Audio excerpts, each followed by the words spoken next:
In this question, it says use the data booklet to draw the structure of the dipeptide BAL-LYS. Data booklet में इनके are groups दिए हुए हैं, ठीक है। The peptide bond should be shown displayed, ठीक है। तो जब इसका स्ट्रक्चर बनाओगे तो इसके स्ट्रक्चर में अपने पेप्टाइड बॉन्ड को डिस्प्ले करना है, तो मैं इसको किसी और रंग से हाईलाइट कर दूंगा। लेफ्ट पर वी एल है, वी एल में आप बनाओगे सबसे पहले NH2 group followed by CH। इसकी जो आर ग्रुप होती है वो होती है CH attach to 2CH3 groups, तो ये हो गई इसकी are group.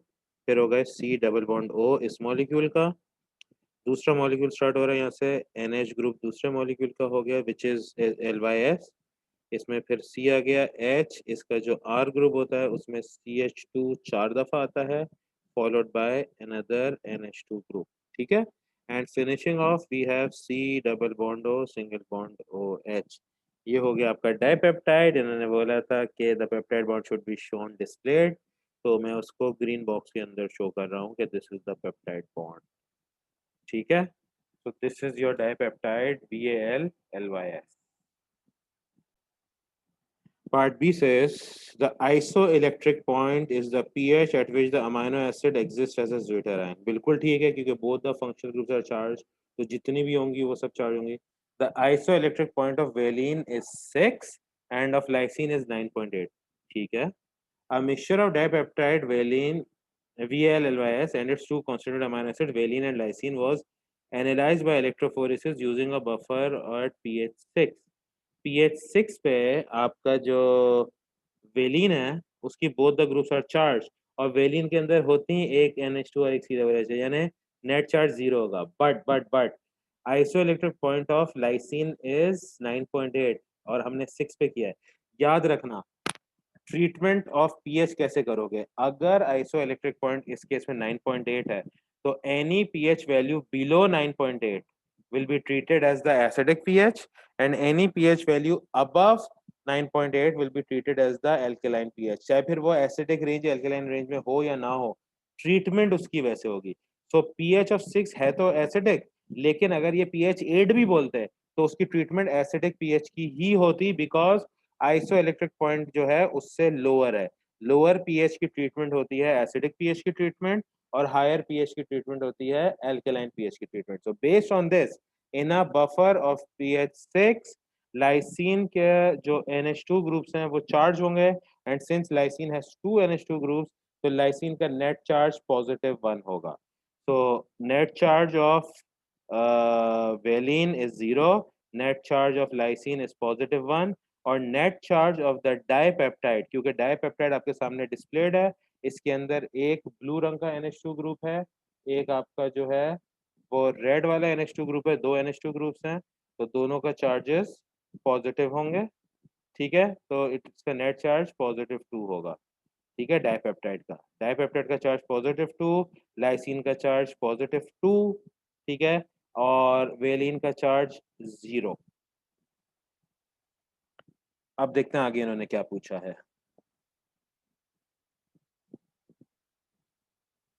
Draw and label 3 spots on the diagram of the electrophoresis paper to indicate the likely position of each of these species after electrophoresis. Explain your answer. अभी हमने देखा charge क्या होगा, पॉजिटिव होगा, ठीक है, क्योंकि NH2 ग्रुप जो है वो H पॉजिटिव को एक्सेप्ट करेंगे, पॉजिटिव चार्ज होंगे, they will be place in the towards the negative terminal. अब हमारे पास एक मास टू चार्ज रेशियो है, एक वेलिन है जिसका नेट चार्ज 0 होगा, ठीक है ना। नेट चार्ज 0 होगा उसका, और उसका एक पर्टिकुलर मास है तो वो मूव नहीं करेगा, तो वेलिन की पोजीशन आप ये बता दोगे कि ये यहीं पर है, VAL, ठीक है ना। इस तरीके से अब हमारे पास एक लाइसिन है और एक हमारे पास जो है वो डाइपेप्टाइड है।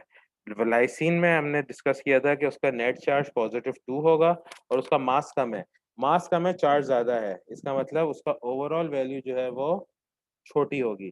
तो छोटी वैल्यू का मतलब वो आगे मूव कर जाएगा बहुत ज्यादा, तो एक स्पॉट बिल्कुल आगे बनाओ और उसको लेबल कर दो लाइसिन, और एक स्पॉट इन दोनों के बीच में बना दो और उसको लेबल कर दो डाइपेप्टाइड या VAL-LYS। ये डाइपेप्टाइड हो गया आपका। ठीक है। और डाइपेप्टाइड का जो मास होगा, मास टू चार्ज, वो क्या होगा, क्योंकि इसका मास डबल है, दो अमीनो एसिड्स का मासेस है और चार्ज भी +2 है, तो मास टू चार्ज रेशियो जो है 2/2 कैंसिल आउट हो जाएगा, तो इसका मास टू चार्ज रेशियो लाइसिन से कम होगा। तो द डाइपेप्टाइड का जो डिस्टेंस ट्रेवल्ड होगा वो lesser than the distance travelled by lysine होगा। ओके, तो एक्सप्लेनेशन मैंने आपको बता दी क्या है। Again mass to charge ratio is the basis of explanation.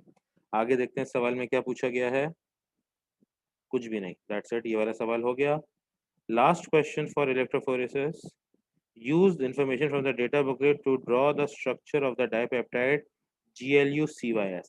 GLU जो है वो होता है ग्लूटामिक एसिड और CYS जो है वो सिस्टीन है। ठीक है ना। ग्लूटामिक एसिड जो है उसके अंदर दो CH2 ग्रुप्स होते हैं और एक COOH ग्रुप होता है फॉर द R ग्रुप, और जो सिस्टीन है उसका जो R ग्रुप होता है वो होता है CH2SH। ओके, सो जब इसका स्ट्रक्चर बनाएंगे तो लेफ्ट पर आएगा GLU, तो GLU का आपका NH2 ग्रुप हो जाएगा, राइट।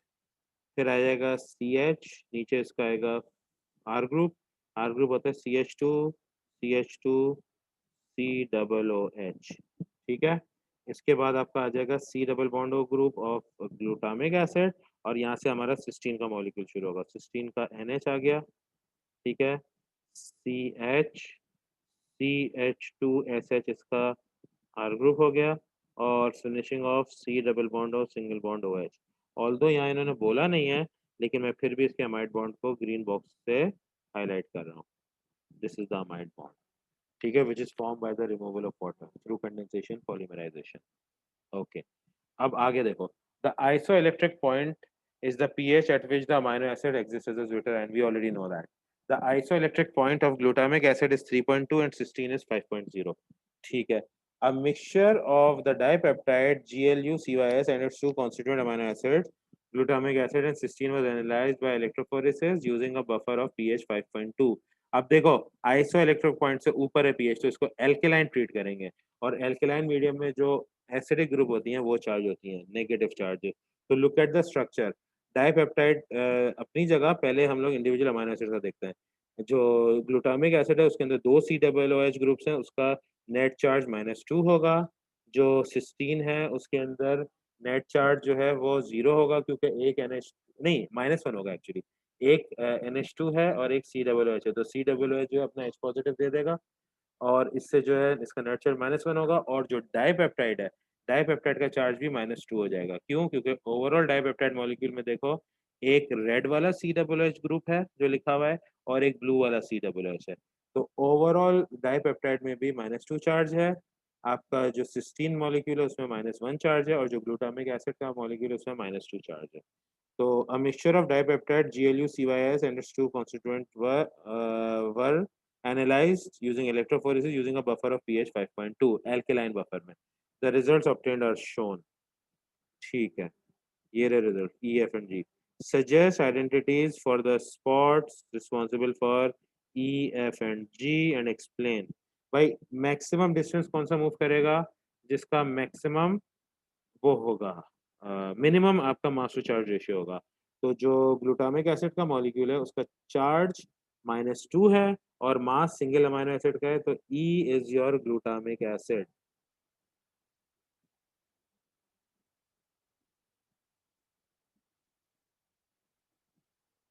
ठीक है। E इस वजह से ग्लूटामिक एसिड है क्योंकि इसका जो नेट चार्ज है वो -2 है। डिनोमिनेटर बढ़ा तो ओवरऑल वैल्यू छोटी होगा, और जितनी छोटी वैल्यू उतना ज्यादा डिस्टेंस मूव करेगा।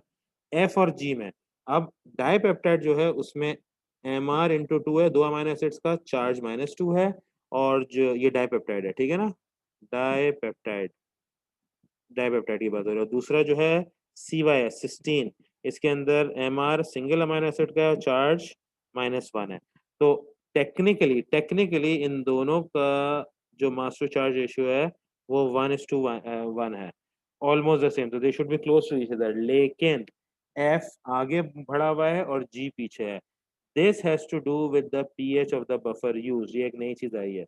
जो आपका सिस्टीन मॉलिक्यूल है उसका जो आइसो इलेक्ट्रिक पॉइंट है वो 5 है और जो बफर यूज है उसका पीएच जो है 5.2 है, very close to the iso electric point. इसका मतलब सिस्टीन के अंदर सारी ग्रुप जो है वो नेगेटिवली चार्ज नहीं है, कुछ ग्रुप्स पॉजिटिवली चार्ज भी होंगी, जिसकी वजह से सिस्टीन मॉलिक्यूल जो है वो डिस्टेंस जो मूव करेगा, some of the cysteine molecule will have a charge of -1, some of them will have a charge of 0, तो जिसका चार्ज 0 होगा उसकी वजह से वो कम मूव करेगा या बहुत स्लाइटली चार्ज होंगे, ठीक है ना। तो उसका पीएच की वजह से जो है, because the pH is very close to the isoelectric point, उसका जो मूवमेंट है चार्ज के बेसिस पे वो कम होगा, making G the molecule of cysteine, and as a result, ठीक है, through process of elimination F becomes your dipeptide GLUCYS, ठीक है, क्योंकि डाइपेप्टाइड का जो मास्टर चार्ज रेशियो है, ऑल्दो वो जी से सिमिलर है, बट जी पर जो आपके पीएच का असर है वो एफ पर असर नहीं है, because part of the dipeptide F has an isolated point of 3.8, making 5.2 strongly alkaline medium for it. तो उसकी ग्रुप जो है वो ज़्यादा चार्ज कैरी करेंगी, ज़्यादा चार्ज कैरी करेंगे तो वो ग्रेटर डिस्टेंस मूव करेगा एज कम्पेयर टू जी, ठीक है। एक्सप्लेनेशन क्या लिखोगे? एक्सप्लेनेशन सिंपल है लिखना, इतना सब जो है ना आपको बताया ये आपके समझने के लिए था। Explanation is E is glutamic acid because it has got a net charge of -2, so it has got the smallest mass to charge ratio. F is the dipeptide because it has got a mass to charge ratio and its isolated point is further away from the pH of the buffer used. G is cysteine because although it has a negative charge, but the pH of the buffer used is very close to the isoelectric point of cysteine molecule. So the negative charge that cysteine possesses will be much lesser than that possessed by the dipeptide. And this is how you conclude which spot corresponds to which sample component. End of electrophoresis past paper question.